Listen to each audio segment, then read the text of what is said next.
नमस्कार, सवेरा इंडिया में आपका स्वागत है। मैं हूं अदिति राजपूत। आज कृषि कानून को बने 1 साल हो गया है और इस दिन किसानों ने कृषि कानूनों के विरोध में संयुक्त किसान मोर्चा ने आज भारत बंद का ऐलान किया है। इस बंद का असर सुबह से ही कई इलाकों में देखने को मिलने भी लगा है। किसान संगठनों से जुड़े लोग कई राष्ट्रीय और राज्य मार्गों पर चक्का जाम कर रहे हैं। किसानों का ये बंद सुबह 6 बजे से शाम 4 बजे तक रहेगा। बंद का सबसे ज्यादा असर दिल्ली, हरियाणा, पंजाब, उत्तराखंड, पश्चिमी उत्तर प्रदेश में देखने को मिल रहा है। कृषि कानूनों के विरोध में किसान पिछले 10 महीने से आंदोलन कर रहे हैं।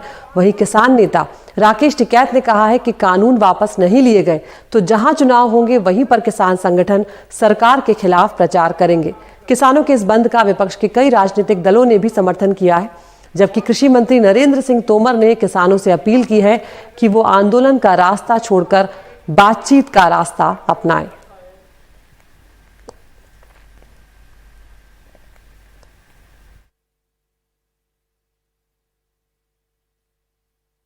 जब ये भारत सरकार सुन ले कान खोल के, इन कानूनों को वापसी ले लो।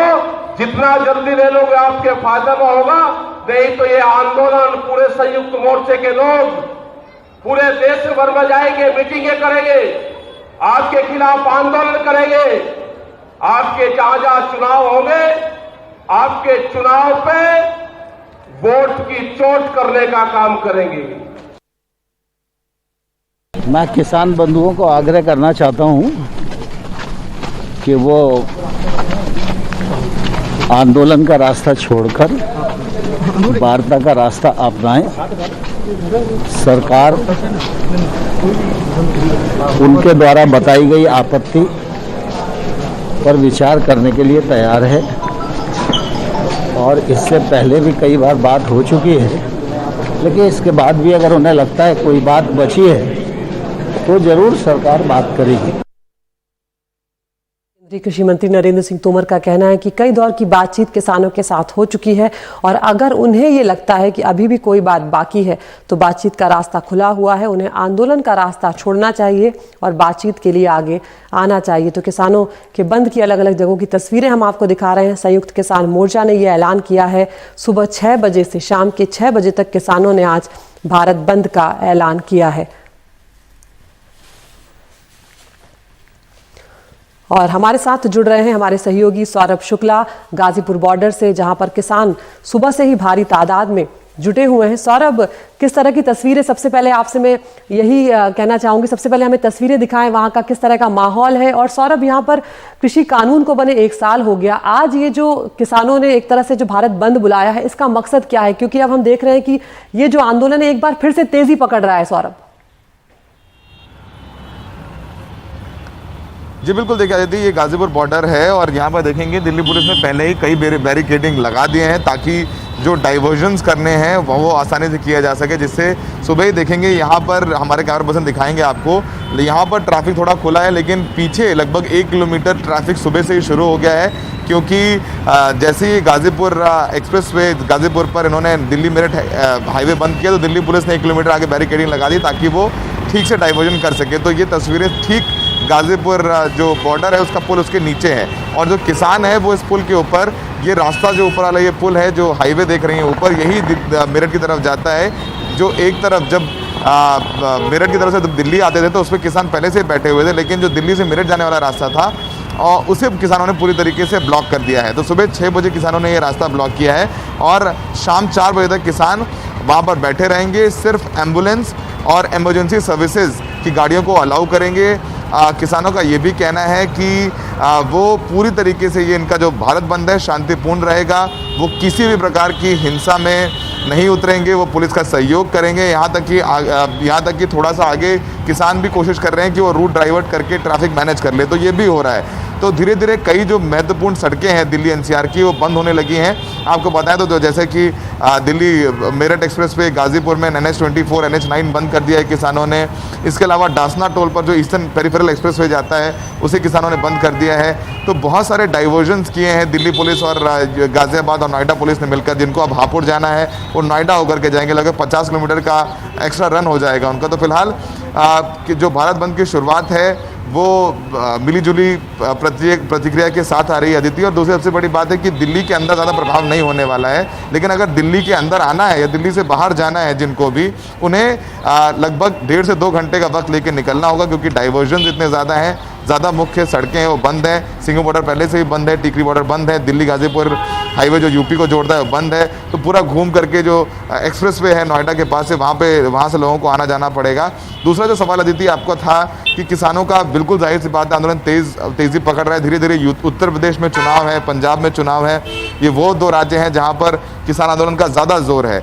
तो जाहिर सी बात है कि एक बड़ा राजनीतिक मुद्दा भी रहने वाला है। हमने राकेश टिकैत को सुना, अभी राकेश टिकैत यही कह रहे हैं कि मुजफ्फरनगर में 5 सितंबर से शुरू कर दिया था बीजेपी का बाइकआउट। एक बहुत बड़ी महापंचायत की थी जहां पर ये प्रस्ताव पास किया गया था कि आगे आने वाले यूपी विधानसभा चुनाव में किसान बीजेपी का विरोध करेंगे। वैसे ही पंजाब में, हरियाणा में और जो दूसरे राज्य चुनाव हैं वहां पर भी यही सब होगा। तो 27 सितंबर जो आज का दिन है, आज के दिन ही राष्ट्रपति रामनाथ कोविंद ने तीनों कृषि बिलों पर अपने दस्तखत किए थे।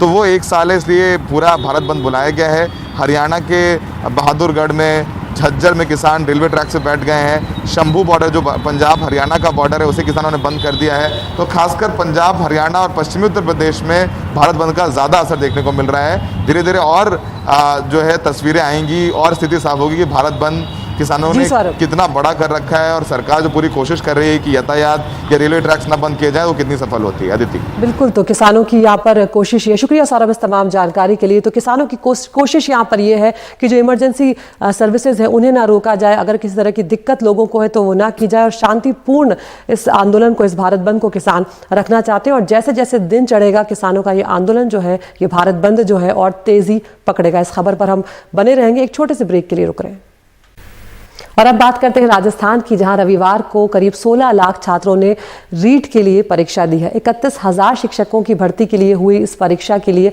4,000 से ज्यादा सेंटर्स बनाए गए थे। नकल रोकने के लिए परीक्षा के दौरान इंटरनेट और मैसेजिंग सुविधा को बैन भी कर दिया गया था, लेकिन सरकार की इतनी कोशिशों के बावजूद नकल करने वालों ने भी अपनी तैयारी कर रखी थी। नकल करने के लिए हाईटेक चप्पल लेकर आए थे। हमारी सहयोगी हर्षा कुमारी सिंह की ये खास रिपोर्ट। देखने में तो ये एक हवाई चप्पल है, लेकिन फिलहाल ये नकल करने का एक साधन है। राजस्थान में संपन्न हुए REET परीक्षा में इस तरह की हवाई चप्पल से काफी बड़े पैमाने पर नकल या चीटिंग का कारोबार चला है। चप्पल के अंदर मोबाइल फोन और ब्लूटूथ यंत्र छिपाया गया और फिर एग्जाम हॉल के बाहर बैठे शख्स के जरिए नकल की प्रक्रिया को अंजाम दिया गया। जिले में एक छोटे से इनपुट के आधार पर एक कैंडिडेट हमने पकड़ा किशनगढ़ में, जिसकी चप्पल में डिवाइस था, वो नकल करने का प्रयास कर रहा था। उसको परीक्षा की शुरुआत में ही पकड़ लिया। उससे पूछताछ चल रही है किस किस से उसका लिंक था और इस तरह के कोई कितने कैंडिडेट इस तरह की गतिविधि में शामिल है, उस सब के बारे में पूछताछ चल रही है, जिनके बारे में संबंधित जिला SPs को भी सूचित कर दिया हमने। इससे भी पूछताछ चल रही है और उसी को ध्यान में रखते हुए उसके तुरंत बाद जिले के सभी केंद्र अधीक्षकों को ये निर्देश प्रसारित कर दिए कि जो परीक्षार्थी हैं वो किसी भी सूरत में परीक्षा कक्ष में जूते, चप्पल या मोजे लेके नहीं जाएंगे। जैसे ही अजमेर के किशनगढ़ में एक आदमी इस तरह नकल करता पकड़ा गया तो पूरे प्रदेश की पुलिस हरकत में आ गई। हवाई चप्पल के जरिए नकल की प्रक्रिया का पूरा उद्योग सामने आया है। पुलिस को शक है कि इस तरह की चप्पल जगह जगह पहुंचाई जा रही हैं। उनकी कीमत चीटिंग में मदद करने के साथ 2 लाख रुपए बताई जा रही है। एक सिम और मोबाइल का पूरा सेटअप उसको वो चप्पल दी गई थी, जिसमें उसकी वो सिम डाली गई और कानों में डिवाइस डाले गए थे, और दूसरी सिम और मोबाइल जो उसने बीकानेर देना बता रहा है, वहाँ से उसको इस तरह से वो जो क्वेश्चन थे उसके आंसर उसमें बताए जा रहे थे। सीकर, अजमेर और बीकानेर से इस तरह की चप्पलें मिली हैं। पुलिस को शक है कि ये गिरोह पूरे राजस्थान में सक्रिय था। अब चप्पल पहनकर एग्जाम हॉल में जाने पर पाबंदी लग गई है। जयपुर से हर्षा कुमारी सिंह की रिपोर्ट, NDTV इंडिया।